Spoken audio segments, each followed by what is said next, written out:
So every year we ask some trivia questions. Yes. I've got a trivia question for you. Okay. And if you get it right, you'll win a pack of Concentrate gear for yourself and a pack for the person that you're playing for. Ooh, do we have to know who I'm playing for?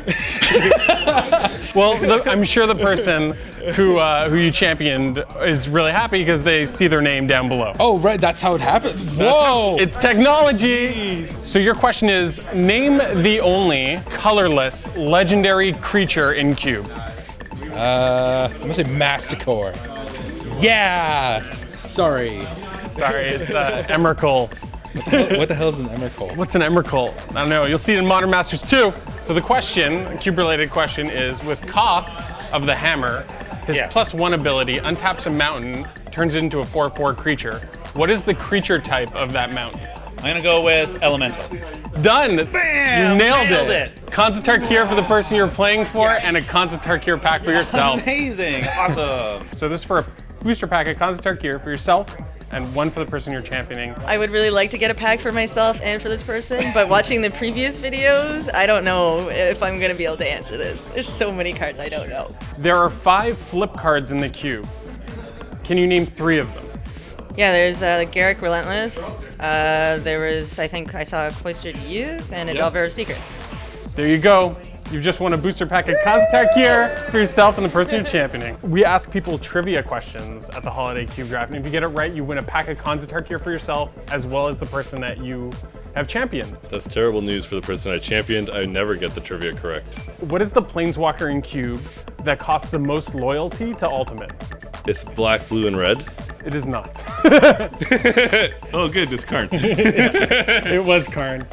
You know, I'm gonna give it to you. I'm gonna give it to you. Frank wins a pack of Karn. I won't win a pack of Karns, but the person that I Fine. champion will win. Sorry. The trivia question I have for you today Okay. is the flavor text challenge. Oh, I'm gonna lose that. So the flavor text is, the land promises nothing and it keeps its promise. Wasteland? It is Wasteland. So you've won a pack of Concentrate gear for yourself and a pack of Concentrate gear for the person who you were playing for today. Well, I think I'm just gonna give that pack that I won to them as well. Look at this guy. I just don't like things. So 2 booster packs of Concentrate gear for the person you've championed today. You've won it for them. And you still have a shot at winning a sealed set of M12 for that person as well. Technically. So we'll see if technically is good enough.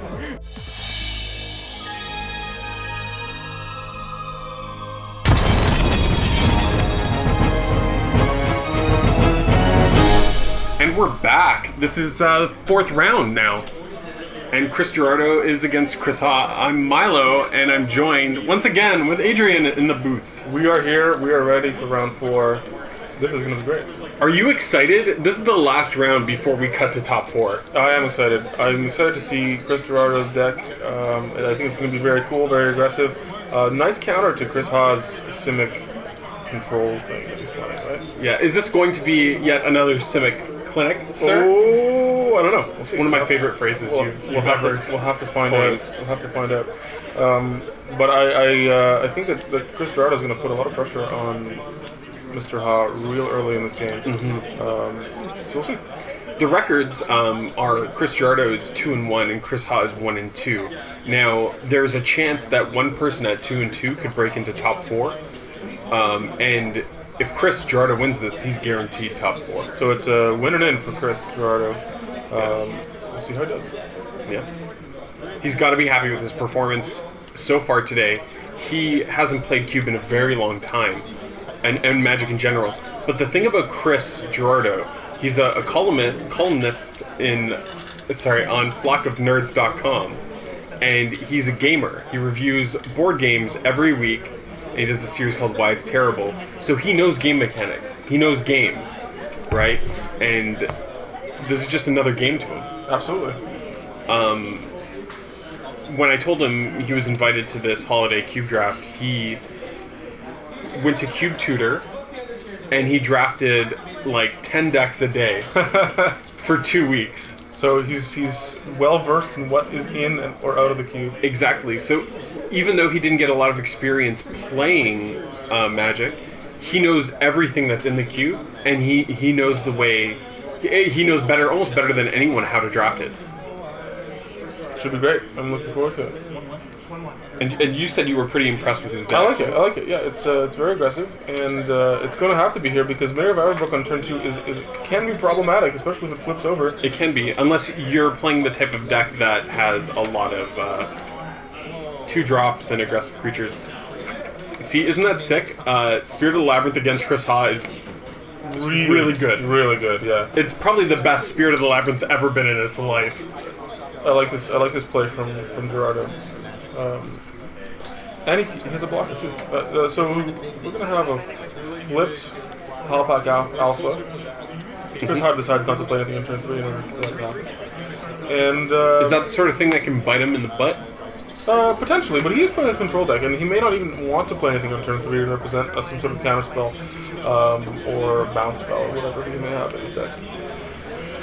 So we'll see what happens. But Girardo, that is, should potentially put more pressure on him and punish him for it. There you go. Punishment. Lightning bolt. And then another lightning bolt to Chris's face via Spirit of the Labyrinth. That's right. And passing back to Ha. Here we go. Ha, control magic. Control magic. Spirit of the Labyrinth. Not bad, but still not great for Ha because he can't search it. He can't draw more than one card a turn. Yeah. So he's got to try to get rid of that Spirit of the Labyrinth. I don't think that's a very good card to have on the battlefield in general. I would agree with you. Yeah. Now Girardo is going to play. He is going to play a 4th land into his own flip card, a Cloistered Youth. Cloistered Youth. I like Cloistered Youth. Very aggressive, but it doesn't have to be. It's not the most intuitive card to include in your queue. But it does its job, right? A 2-mana 3/3. It does, and it gives you options, right? The more options you have, the better you are for it, I think. And it can trade with the Spirit of the Labyrinth, too, if it needs to, and that's not a bad trade either. Now, I do see a Vidalcan Shackles in Chris Ha's hand. Oh my god, back to the Vidalcan Shackles. And that card is... I think something you used to like to say was Brutes McGroots, right? Brutes McGoots! that's what I think that this situation... even Brutalitops. Brutalitops, yeah, that's what that is. That's what that is. Vidalcan Shackles is brutal. He's going to steal the Cloistered Youth. But he won't be able to flip it. Or will he? During his upkeep, right? Well, will he lose control of it, or does it become an entirely different entity itself? I don't understand. Rules! Oh, I see what you're saying. Yeah. So can he flip it and untap and then potentially afterwards untap the Vidalcan Shackles? Where's a judge? Somebody call a judge. I don't think he can untap the Vidalcan Shackles. What do you mean?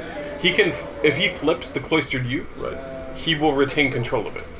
Because it just checks the power of the creature upon the activation, right? True. So he will. He'll retain control of it, but he can't untap the Vidalcan Shackles and still retain control of the Cloistered Youth. He cannot. There's a Cthulhu altered on the control magic by the artist, and the creature that it's controlling is not a Cthulhu. How sad. Yeah, I think that Chris Ha would have much rather have gained control of a Cthulhu-like a Cthulhu-like an Eldrazi, or perhaps something. Yes, perhaps an Emrakul or some nonsense like this. All right, that Cloistered Youth flips into Unholy Fiend. Unholy Fiend. It's going to deal some damage to Chris Ha, but that's okay. He wants that extra power toughness. And he's got Thragtusk in hand, so he's not really worried. Yeah. So we'll see how this plays out. And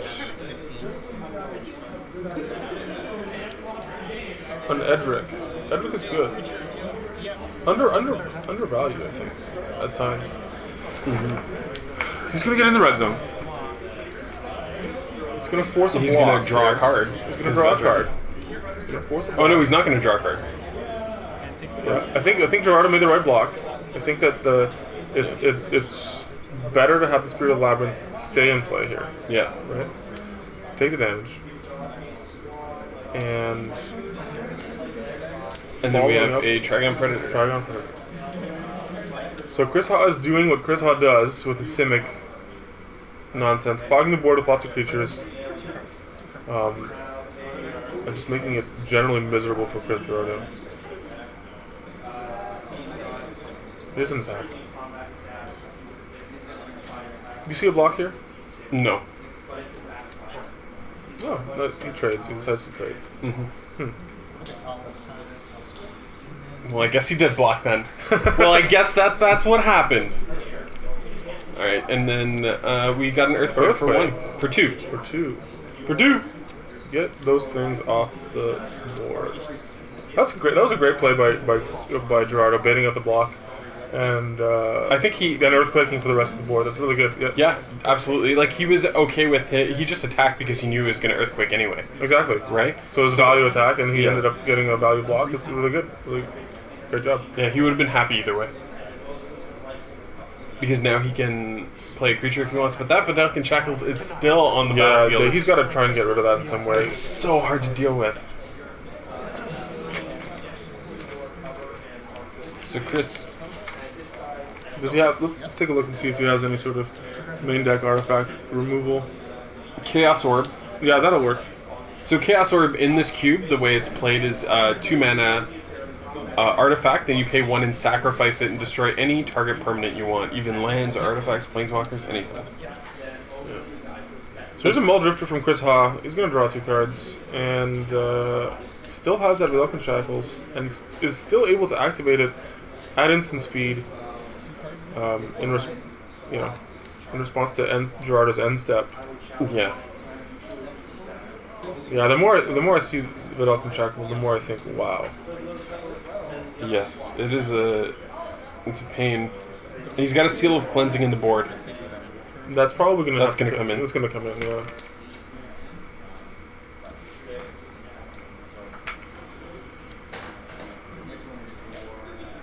But I don't think enough can be said about Chris. The power, just the sheer power of Chris. Yeah, here's a Jace. This is getting a little bit out of hand.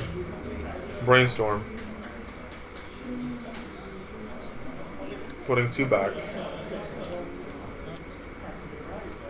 Once again, we see Chris Ha managing card advantage, right? Yeah, absolutely. Yeah. Look at that. Look at all the card advantage on the table, even. Right. Edric in the yard.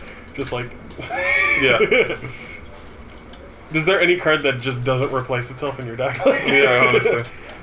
And he's still able to, he's still got that Thragtusk, so he's able to, and a Kira. And a Kira, yeah. So even if he goes down to like 7, he can still sort of mitigate his life total. Here's Mull Drifter. He just drew a run. And he's looking to close out this entire game with just the Mull Drifter, I think. I think so. And everything else will be in response to any sort of threat that Chris Girardo will play. Mm-hmm. That's correct. He's got a Desertion now too. He's just going to sit back. Yeah. Anything that he can't deal with using Vidalcan Shackles gets Desertion. And I think that's a good way of approaching it. There's no need for anything else. You got a Jace on an open board, basically. Oh, here's a Bendilion Click, so he's going to really... Speed up the clock a little bit. Yeah, he's really going to put some pressure on Girardo, get rid of any sort of potential threats. And he looks at that as well. So I get to see the 4th card. So if you can respond to this. Sure. Okay. So in response to the trigger that comes enters the battlefield trigger, he paths the click. And he lets him keep all of the creatures that he can gain control with using Vidalcan Shackles. Yeah, so he's not worried. Chris Ha's not worried. He's got a mid full of cards. He's got Jace to control the board. He's got Vidalcan Shackles to control the board. This Mull Drifter might go all the way. Yeah. So he's now at this point, Chris Girardo is like, all right, I got to do something. Play the Soldier of the Pantheon and the Accorder Paladin. Gains control of the Accorder Paladin. Shackles is so hard to deal with. See, I'm frustrated for Girardo. It's Just watching this, it looks like- like he's running out of gas here. Yeah. You see what I mean when I was saying in one of the previous matches about how Vidal and Checkos can be more frustrating than a Mind Twist? Yeah. Because once the Mind Twist is played, it's over, right? Right. You don't get Mind Twisted every turn. Whereas here you're sort of grueling. Like, no matter what you Suffering. draw, yeah, you can Yeah. keep drawing cards. You still can't get out of this mess. Yeah. Yeah, and they're going to go to game 2 now. So looking at Chris's sideboard here, It's got to be sealed. it's got to be Seal of Cleansing. Now, how do you feel about Catastrophe? What do you feel? How do you feel about that? Do you think that's an option for him? Do you think that Catastrophe for lands in particular Yeah. would be a valid strategy? I mean, that's what you'd want to do. But by the time you get to 6 mana, right? Maybe what you're looking for is a way to close out the game, because you might be behind. Is the problem? Right. If once Chris High gets to 6 mana, he's probably got something on the board. No, he's got a couple of Wrath effects. He's got a Slag Storm. He's got a Day of Judgment. Even a Spot Removal and Dismember. Do you think that those will make an appearance? I mean, Chris Ha has a lot of creatures. He does, but tend to clog the board a little they're not bit. creatures that you want. You don't want a Wrath because you're playing a very aggressive creature deck. Right. First of all, you don't want to use your Spot Removal because he's got Kira. I don't know if he knows that Chris Ha has Kira. Right. But also, a lot of his creatures are really they're good because they have comes into play abilities like Vendelian Clique or Muldrifter. You don't necessarily care about them Right. once they're in play. They're just kind of like two dirty guys. But the problem is that when they came into play, they netted you advantage. Now we also see a Hex Parasite here in Chris Girardo's sideboard. I think that's going to come in. Yeah, I would buy that in you, for you sure. want to get rid of that Jace as soon as possible. Yeah, it's also a pretty aggressive card. Yeah, You know, like 2-1 for 2. it's a 1/1. Oh, is it? Sorry, yeah. But like a Getting- 1-drop, right? Then mixing it up with But it pumps the when it Revoker. removes My counters. goodness. Rest in Revoker. Did we see any other cards with counters? Not so far, not in this matchup. And in terms of Chris Haas sideboard, I think it's safe to say he's going to run it the way it is and try it again. Oh yeah, just gonna do it the same way. Do it the same way. Why mess with something that's working well? Yeah, But he will mulligan. that's Chris got to be happy with. Yeah. Chris Girardo's got to be happy with that. Yeah. And I also see that he's got a Seal Cleansing in his opener. So that's great. We're not going to see another Vidal and Shackles. Shackle shenanigans. Yeah. Yeah.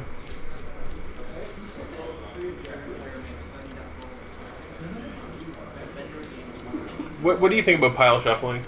You I think it's necessary. I think that if you really want to randomize properly, number one, you gotta have a great set of sleeves, right? yeah. And sometimes just giving a quick pile shuffle. Really What's your favorite sleeves? favorite sleeves? Oh my gosh, such a loaded question. It's not something that I personally care about so much, but I know that there's other people out there that take sleeves very seriously. Really? Who may those people be? Are you one of them? I am. I think that having good sleeves is very important. You don't want to have chips or broken edges and things like that. It really sort of throws your game off in a way. So find a nice pair that you like and run it until they, No turn one hex. no turn one. Yeah. We'll talk more about sleeves later. Maybe that's out of the box. Can of worms. That's what that is. Here's a ponder. Oh yeah, sweet. You can't draw any more cards. Can't draw any more cards. I wonder if he's aware of that. After he casts his ponder here, he just want to sort of stack his deck a little bit to mitigate this problematic card, right? Like we discussed. He puts them all in the bottom. Or he Oh, yeah, shuffles. there's a shuffle. Yeah. And then Chris is pointing out you cannot draw a card. No card draw. Is that still worth doing? Like, I guess if you're in a bad situation with your opener. Yeah, but it potentially depends on his 6 that he drew. He does have Jason in his hand, yet again. So we'll see. But I feel like Girardo's going to put some pressure on him. I imagine we're going to see an attack this turn. Yeah. Here's a sword of fire. Nice. Nice and shiny, too. Yeah. Unfortunately, he won't be able to draw a card off that sword because. I don't think he cares. No, I don't. I wouldn't care. I'd be like protection from blue sounds pretty good right now. Pretty great, yeah. There it is. There's the equip. He's And gonna dealing 7 damage. 7 damage. Yeah, absolutely. This is great. This is great for Girardo. You're gonna shoot it for 2. You are correct. And I get to go correct. But each player can't draw more. And all of a sudden, Chris Haas at 10. And that's basically what mono white can do. Yeah, on turn 4, right? Yeah. And now I wouldn't necessarily call this white weenie. No. I would say that it's more. Mono white mid range, splashing red. Well, yeah, there's a red splash. There's a couple of red direct damage spells like lightning bolt and chain lightning and things like that. So I would even say I would even be so bold as to call it white red. Boros even? Boros. Not that bold. We got a Jace. Now here's an interesting. Whoa. Shouldn't be doing that. Nah. And he's like, okay. Right. I won't activate it then. Can't do it. He didn't look at anything, luckily. No, I didn't see it. So that's all right. So did he choose then not to do anything? Yeah, I guess he just didn't. Just didn't face seal or anything. Yeah, because the other option is just to put 2 cards from your hand on top of your deck. Yeah, I think he forgot about that interaction, although what I would have another line that could have happened there is not attack Jace and just have the sword deal the 2 damage. Right? Oh yeah, but Jace is at 3. Right, but Jace at 1 with not being able to bring it doesn't really matter. Right? Here's the Thrag Tusk. Yeah, Chris Haas trying to mitigate that damage loss, right? makes sense. Yep, absolutely. And now he's able to block the Spirit of the Labyrinth, right? Mm-hmm. It's not a sort of body and mind, which would be better in this situation. Oh, sort of body mind. The game would be over. Yeah, the game would be over by now.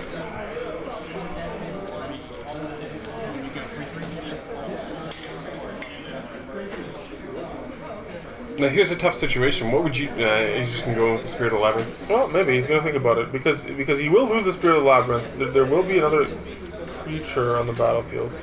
He's elected to block, right? Yeah, That's gonna go he away. had to do it. He had to, yeah. Yeah, and Chris Girardo knew that he was gonna do.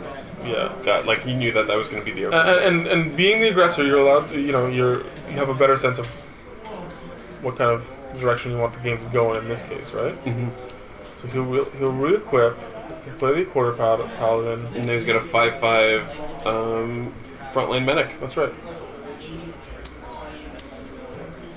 Oh, we've got that clever imposter in hand. He's so clever That imposter. that he he's clever. can He's gonna copy the imposter sword. a piece of equipment. There it is. He's gonna copy the sword. That's how clever he is. He's gonna equip to the 3/3. He's gonna pass the turn. Now I may have I may have argued in favor of an attack there, just to put some. Well, maybe not. And then you would take 7, go to 5.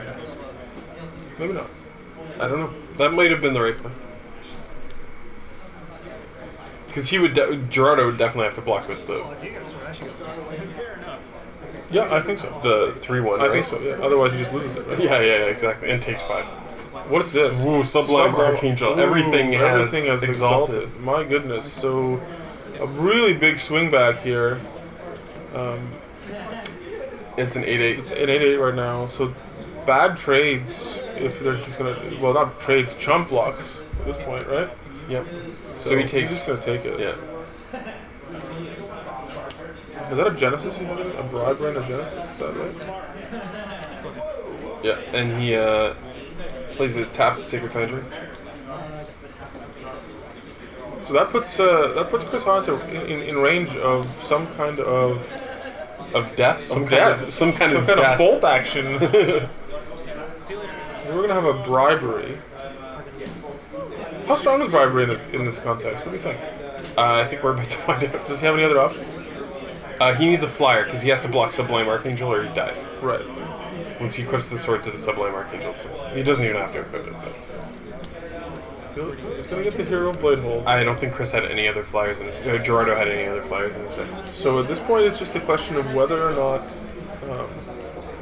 he's able to get the Sublime to bait out a block, really, right?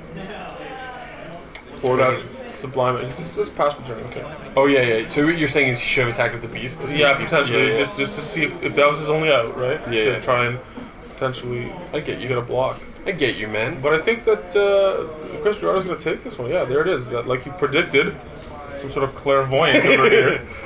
Well, I think that you do that to see if your opponent has a blue bounce spell, maybe.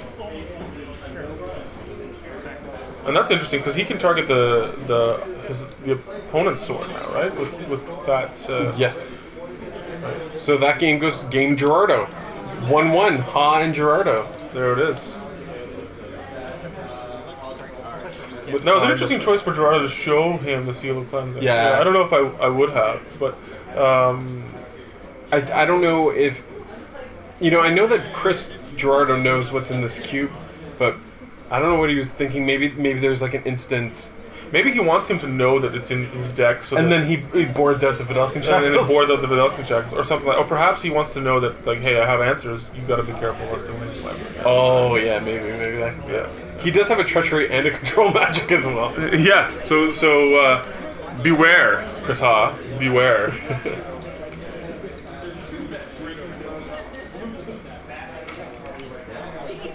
I really like the Dismember option for Chris Girardo here. I would definitely be playing it. Yeah, I think that... after seeing that... I think it's quite the surprise.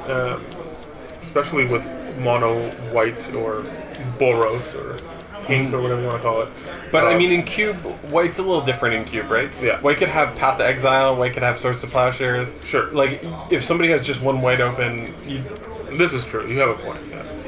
It's not like as surprising as like one green open. Right, and you then can't really mask it so much, yeah. So this is it here, though. Game 3. We're game 3. Excited. Exactly. So if Chris Ha wins, he's got a shot at making top 4. If Chris Girardo wins, he is in top 4 for sure. For sure. So both players have something. It all comes down to this. Oh my god. This is what they've been waiting all year for, these guys. Oh my god.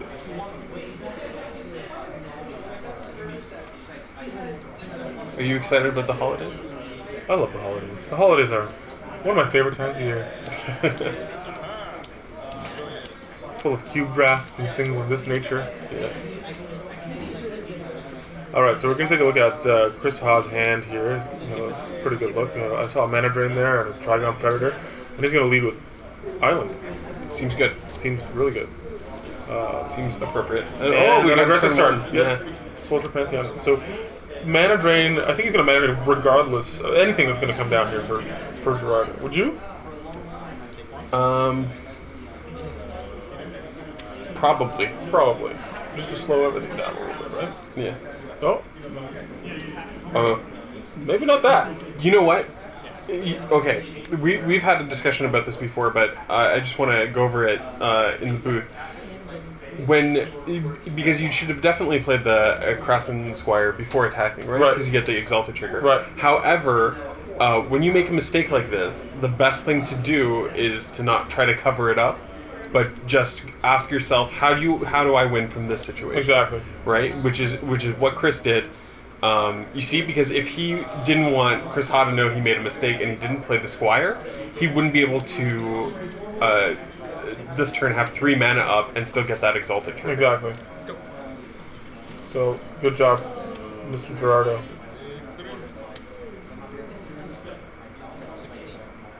Mishra's Factory. So now, both players are in pretty good position here. It can sort of go either way. It's still... Girardo's going to take 2 from Trigon Predator. That Mana Drain is it might come into play soon. I think he's leaving mana open, right? He's even represented... There it is. Right at the front. Yeah. Right at the front. Something big. Play something big. So he's going to animate this. He's going to block that. Trade with it. Follow it up with that. There's the Mana Drain. Ooh. As tempting as it would be to just control magic that Hero of Bladehold. Now he's got 3 colorless mana in his mana pool. 4 colorless mana in his mana 4 pool. colorless. Pre-combat main phase. Let's see how he decides to use it. And he just drew a Jace. You think he'll use it on the Jace? He may use it on the Muldrifter. That's not a bad option.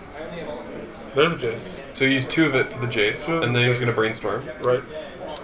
Digging for that land, right? That was, he had to trade the Mishra's Factory for another land. He has a remove soul in hand now. Ponder. Plays the forest. Plays the forest. Into Vidalcan. Into Vidalcan Shackles. Wow, big turn for Chris Ha. And Chris Girardo hopefully has something to follow up that big turn. Has to put some pressure on Chris Ha, right? And his Jace. And Chris Ha did not attack with the Trigon Predator because if Chris Girardo played Sublime Archangel, he would be able to attack with the Squire and kill the absolutely. Jace. So. Now he attacks into the Jace again,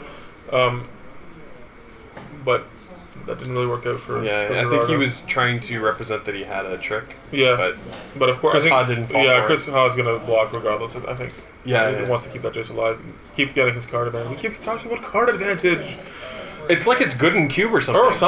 Or something. See, but what does Chris Ha's deck do if his opponent doesn't play any any creatures? It would be interesting to see Chris Ha versus Ian. Yeah, because there's not a lot of like choices and interactions. That would be interesting. Although bribery. Bribery. Oh yeah. Let's not even think about it. So there's a Muldrifter. Muldrifter is such a great card. So many options. Played as an inspiration. Yeah. Well, not an inspiration. No, divination. Divination, yeah. Or simply as a 2/2 flyer with 2 cards in hand. Oh my gosh. Divination that you can reanimate. Don't even talk to me about that. That makes me sad and happy at the same time. What is this? Fate Seal. +2. Nope, that's too good. Goes to the bottom of your deck. That's maybe the Seal of Cleansing. Potentially Ponder. Yeah, Chris G has to do something real quick here. You can't let Chris Ha just, Ponder into brainstorm into unmitigated sort of like deck manipulation, things like this. Another 4 damage. And a swag oh my tusk. goodness. Just so much pressure on Chris Ha's side of the board. We're looking at 9 damage next turn. We are. It looks like Chris Girardo's hand, unfortunately, is a lot of land. And that happens, man. It does. That is Magic the Gathering. It's too bad. It is too bad. It is too bad. But I feel like I've seen a lot of games with Chris Ha with every permanent possible on his side of the board and no permanents on the other side of the board. There's a sword. There's a sword. Passes back. I think you just gotta play the sword. Yeah, there's no reason not to. Everything's tapped out, right? Yeah. On the other side. There might be a situation where you can play a creature with high enough power and he's tapped out. Oh my gosh, he's got the Clever Impersonator again to copy the sword. This is so that's 5, 6, 7, 8, 9, 10, 11, 12, 13 damage. Yeah. Oh, there's a Path to Exile. Timely. Real good. Nice play from Chris Girardo. Unfortunately, Thragtusk is, once it leaves the battlefield, dies. So he's fortunately, depending who you're rooting for, Milo. Okay, yeah, sorry. Unfortunately for Girardo's. Yes, that's true. It's never fun to be on the opposite side of a Thragtusk. Yeah. But either way, Chris Haas, he doesn't win this turn, but he's still not unhappy. Yeah, no, he's putting himself in a really good position, and even if things, yeah, that's it. Yeah, I mean, a little bit of the still had all these at the end. Yeah, so he's got put himself in a good position to see if he makes it into top 4. But we'll find that out shortly. Who knows? Well, somebody does. See you next time.